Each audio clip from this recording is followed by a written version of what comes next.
Pinarangalan ang kaagapay ng mamamayang Pasigueño sa Mapanglahok na Pamamahala Incorporated o CAMPI ang Barangay Santo Tomas matapos nitong matanggap ang Seal of Local Good Governance mula sa Department of the Interior and Local Government o DILG. Kasabay nito, opisyal ding kinilala ang unang chapter ng asosasyon bilang bahagi ng kanilang advokasya sa pagpapalakas ng pakikilahok ng mamamayan sa pamamahala. Ngayong ikapito ng Marso 2025, naganap ngayon ang pagbibigay namin ng parangal sa Barangay Santo Tomas sa pamumuno ni Kapitana Eya Lati Raimundo.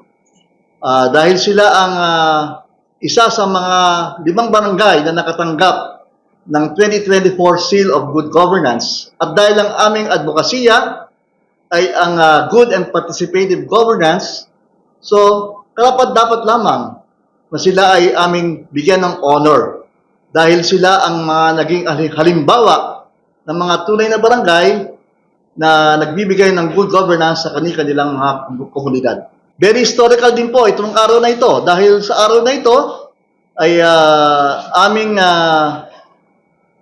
inindak or tinanggap ang kauna-unahang barangay chapter na kasapi ng CAMPI CSO. Ang tawag dito ay ang CAMPI CSO Barangay Chapter Santo Tomas na ngayon po ay na-create na.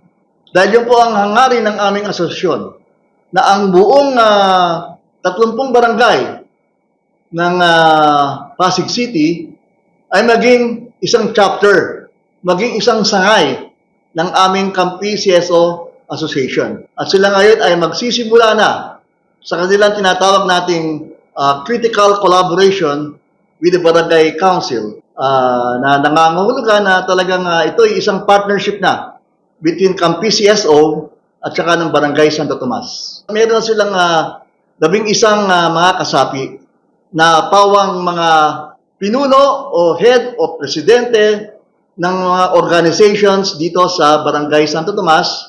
At yung mga iba po ay mga merong naging katungkulan bilang isang CSO volunteer. Nagpahayag naman ng pasasalamat ang barangay ng Santo Tomas sa natanggap nilang pagkilala. Tiniyak nila ang kanilang patuloy na pagbibigay ng maayos at dekalidad na serbisyo publiko para sa kanilang mga nasasakupan. Kinikilala kami ng CAMPI, ng CSO, na kung saan ay individual silang departamento ng pamahala pero kumikilala sa amin, hindi lamang ang DILG. Kaya nagpapasalamat po kami sa kanila dahil sa pagbibigay po ng award sa Barangay Santo Tomas, lalo na kay Kapitana Eya, na kung saan ay kinikilala nila ang aming nagawa na maayos sa pangangasiwa ni Kapitana Eya.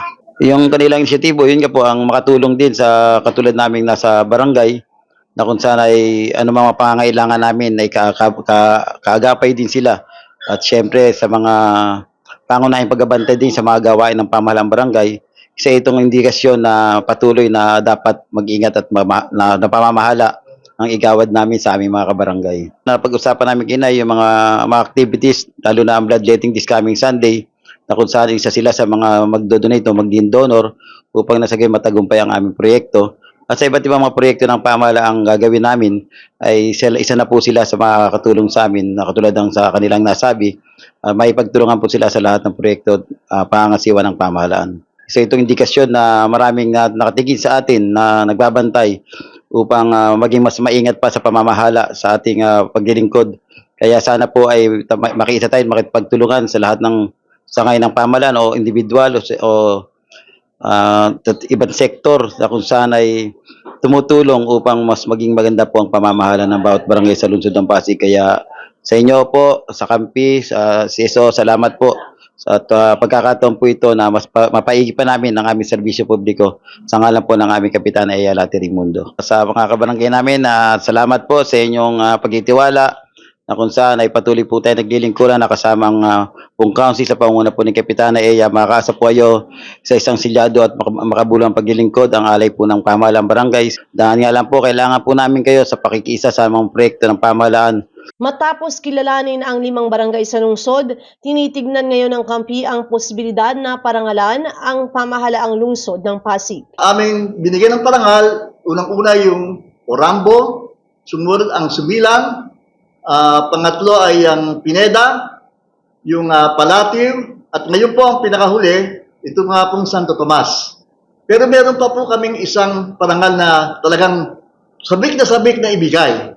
At ito po ay para po sa ating Pasig City. 76 na mga lungsod sa buong Pilipinas na nakamit ang tinatawag nating 2024 Seal of Good Governance. Yun ang una. Ang pangalawa, 2024 Seal of Good Financial Housekeeping. So nais namin igawa dito sa Pasig City sa pamamagitan ng ating butihing mayor na si Vico Soto. Sana ay matuloy yung aming ini-schedule sa kanilang paggawad dito sa darating na linggo.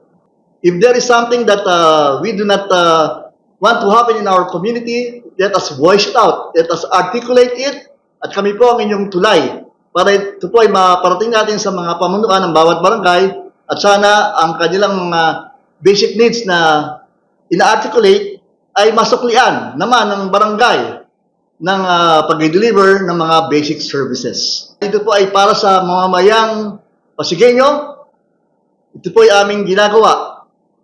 Hindi lamang po sa 20 barangay na sa ngayon ay meron kaming mga representatives, kundi pati sa 10 pa na naiiwan para mabuo po ang lahat po ng 30 barangays na ito. Sana po sa katapusan ng buwan ng Marso, sila po ay makasama na rin namin, no, para sama-sama po tayo mga Pasigueño. Ako si Luan Peñano para sa latest ng iNews Pasig.